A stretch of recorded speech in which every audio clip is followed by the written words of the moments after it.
G'day guys, Collector Tyrant here again today, and today we're going to do another top 5. And as you can see right there, we have Venusaur sitting there, so obviously it's a pretty good indication of what we're going to be doing today. We're going to be doing Venusaur. Today I actually have 7 cards here, because in the honorable mentions I couldn't actually pick just one, I had to pick 2. So we're going to go with that today. We're going to go through 7 cards here.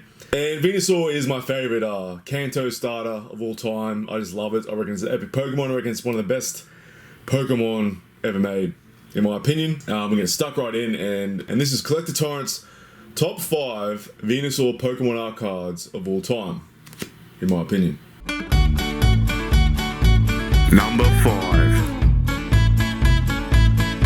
Alright guys, today we have our number 5 pick, and this is the Venusaur from Supreme Victors. This card came out in 2009, as you can see right down the bottom there, 2009. And I picked this card because I just love this action pose of Venusaur here. It's really epic. We've got tons of Razor Leafs coming out here. Looks like he's doing some sort of attack there.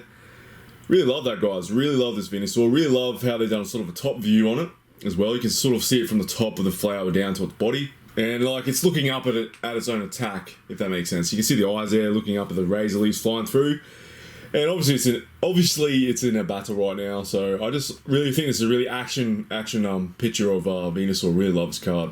Alright guys, I'm not going to butcher the artist's name on this. I'll leave the name in the corner there so you can see, because I really hate butchering names, and this one's quite tongue twisty. So guys, that's my number 5 pick for Venusaur, and that's from Supreme Victors, I believe. And we're going to move on to number 4 now. Number 4. Alright guys, this is a really hard episode for me to pick these Venusaur cards, because this one is really beautiful. It really is a outstanding card when it comes to colour, and I just love this card, guys. Epic card. And this is from EX Crystal Guardians. Came out in 2004. Really old school card. Really love the old school stuff, as you guys know. But yeah guys, as you can see, a beautiful holographic. Venusaur's got a real defensive stance on this one. It's sort of like, almost like he's braced for attack, or he's sort of put himself down in a position where he's ready to take an attack or something like that. Really enjoy this art. Also guys, I just love the background colours in this. You got like all these little flowers and leaf and foliage, like leaves and stuff, like flying around the Venusaur there. And combining that with that really awesome holographic with the little dots and stuff. I just love this holographic, guys. Really is a beautiful card. Really awesome. And I'll leave the artist's name there too, guys, because this one's also a bit of a tongue twister. But yeah, guys, beautiful card, this one. Epic. Had to pick it for my top 5 today, and that makes number 4. So we're going to move on to number 3 now. Number 3. Alright guys, we've got a more recent card. It's not as old as the other cards here. This one's from 2012, and that's from Dark Explorers, guys. Really cool set. This is when they'll bring out those really cool holographics with those sort of lined holographic. And I have to say, guys, I love that holographic. I really enjoy that type of holographic, and that's why this card's also in here today too, because I just love the holographic. And the art is also really amazing as well, guys. Looks like the Venusaur's actually a wild one. It looks like it's out in the middle of some sort of rocky outcrops and stuff like that. It almost looks like someone's stumbled across it, and it's sort of going, okay, what are you going to do? You're going to try and catch me, or you're going to, you know, fight me, whatever else. I just think it's a really nicely drawn Venusaur. You know, you got the real good shape of the Venusaur's head in this one. Like, you know, it's got this real wide sort of face. Tons of little warts sitting there on the Pokemon there too. As you know, Venusaur is a very warty Pokemon, and in this specific art, they have definitely put a bit more detail into this one. Got a lot more than the other 2 cards I showed wart-wise. I'm trying to think in my mind why that is actually for a good thing, because warts are not that nice, guys. They're quite disgusting, but I just like the little details in this card. I really do. I really think they've done well with the art there. Also in the corners there, you can see these little berries and stuff. I think they are little flowers or berries. And it's the little things that count, guys, in cards like this, you know? As I said, the artist takes the time to put things in like that, to put the small things in that people probably don't even notice. And, you know, that's just something I really like to give recognition in these top 5s. And that's done by Matsukatsu Fukuda, I think it's called. I think that's the name. I don't like butchering names, but I did my best. Alright guys, so that's now number 3. Moving on to number 2, honorable mentions, and then the big boy himself, number 1. Number 2. Alright guys, there's no surprise here that I had to pick this card, because Gym Challenge is an amazing set, along with some amazing Pokemon card arts in this set. This is a Ken Sugimori art, original Venusaur art, really old school art. As you see in the background guys, usually in holographics you can't really see a background or it's just a normal colour like a green or something like that. But in this one you can actually see probably just lightly there. There's actually some trees in the background here. And sort of like, you can see where the grass starts here as well. So it's actually sitting on some land here, but if you turn it this way you're going to see lots of the holographic effects. Yeah, you got Erica's face in the corner there. That's sort of staple for these Gym Challenge cards, they all have that. Most of them do at least. And this card came out in the year 2000 guys, not too far after the Rocket set and stuff like that. So, really epic card, really old school, beautiful, beautiful card in my opinion. And that is number 2. Now we're going to move on to honorable mentions and number 1. Honorable mentions. Well guys, we actually have 2 cards for honorable mentions. I couldn't pick out the 2 and I had to go with the Best of Game Dark Venusaur. I just had to go with this card because it's very different to most of the Venusaur arts you'll see. It's a very different colour to the other Venusaurs that you'll be seeing today. It almost sort of hits that borderline shiny, but it's not.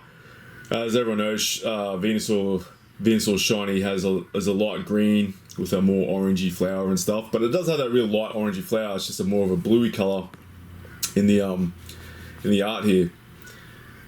The reason I picked this card, guys, is I just love that it's a dark Venusaur. You know, it's at night time, you see the moon and some stars in the background here, and you know, it's just in this dark abyss, like it's just sitting there like in this darkness. And if you were to come across this in the middle of the night on a bushwalk or just walking through some forest, and this thing just approached you with some bad attitude, you probably want to run the other way and head to the nearest toilet. But yeah guys, I picked that one, Best of Game. I just love the art of it, and I think it's an epic card, and that made my honorable mentions. And move on to my next honorable mention now, and that is the Venusaur from Shining Legends. Now I haven't really seen a Venusaur card for a long time since Shining Legends. This is one that came out recently, and I just really love the art of it. But not only that, guys, I just love the card itself when it comes to the game. That Jungle Totem ability is really, really epic, and this card just has a soft spot for me as well, guys. I just really enjoy the art of it, and I just think it's a really, really competitive card. And I'm actually making a deck based around the Jungle Totem Venusaur. I have no idea if that's going to be viable in the next couple of years. I think some new strategies and stuff like that, and a new meta game is going to be coming out with new cards and stuff like that. But for the time being, guys, I definitely want to test this deck out when I make it. And this card's the backbone of that too, so I had to come in as my honorable mentions just for being a really good card, guys. I just really think it's an epic card. Alright, so we're done with honorable mentions now. We're going to move on to my number 1 favourite Venusaur card of all time. Number 1. Alright guys, there's no surprise here. If you saw my top 15 favourite Pokemon card arts of all time video, this was actually in there as, I think it was number 4 or 5, I can't remember off the top of my head. But yeah guys, this is my favourite art of Venusaur of all time, and in fact any art you could possibly find, this is my favourite art of Venusaur. I just love the green background for the holographic, it suits the card well. Not only that guys, there's a ton of reasons why I love this card. Orange is my favourite colour. As you can see there, the leaves are really orange on this one. It almost hits that sort of borderline shiny Venusaur with its plant, but it has that sort of classic aqua colour of the Venusaur there. But this one's done in a really light colour, guys. Really light aqua colour. You got these awesome green leaves coming out the side here. It really makes the card pop. I just love that. Tons of colour in this one. Really epic Pokemon card. Another reason I love this card is how fat this card is. It's just a really epic Pokemon. Looks like he's been going to McDonald's a few times and just smashing some Big Macs. You know, just loves his Big Macs, you know. And you can see there he's got this sort of, I don't know if you'd call it a double chin, but it's probably his belly or something, but it's funny just to look at it and think it's his double chin, you know. It's definitely a happy Venusaur, it's definitely eating well. Yeah guys, that's another Mashiro Arita card, of course. And as I said, many reasons I love this card. It's a pioneer for the Pokemon TCG. It was the first Venusaur card we would have got that was in the official Pokemon TCG. and it's just a classic card, and I'm happy to have one in my collection. And I probably actually have another one sitting around here somewhere, but yeah, guys, I wouldn't mind collecting a few more of these once I get a bit more money coming through. Alright guys, this is my top 5 Venusaur. I hope you enjoyed the video. I'd like to hear your opinions in the comments below. What was your favourite Venusaur card I chose today? Maybe it's one of the ones in my collection I didn't actually pick today. Yeah guys, that's it for me today. That's the top 5 of Venusaur done, and I'm glad to have it done. Some beautiful cards here, really epic cards for Venusaur. And we're moving on to Squirtle next. Squirtle's coming up, and that should be my top 5 done for this week, I think. If you like the video, give it a like or subscribe, totally up to you, that's your choice. And yeah guys, really will help me out, motivates me to make more videos and stuff like that. But yeah guys, for you collectors out there, keep on collecting, and I'll see you in the next one. Alright, Tyrant out.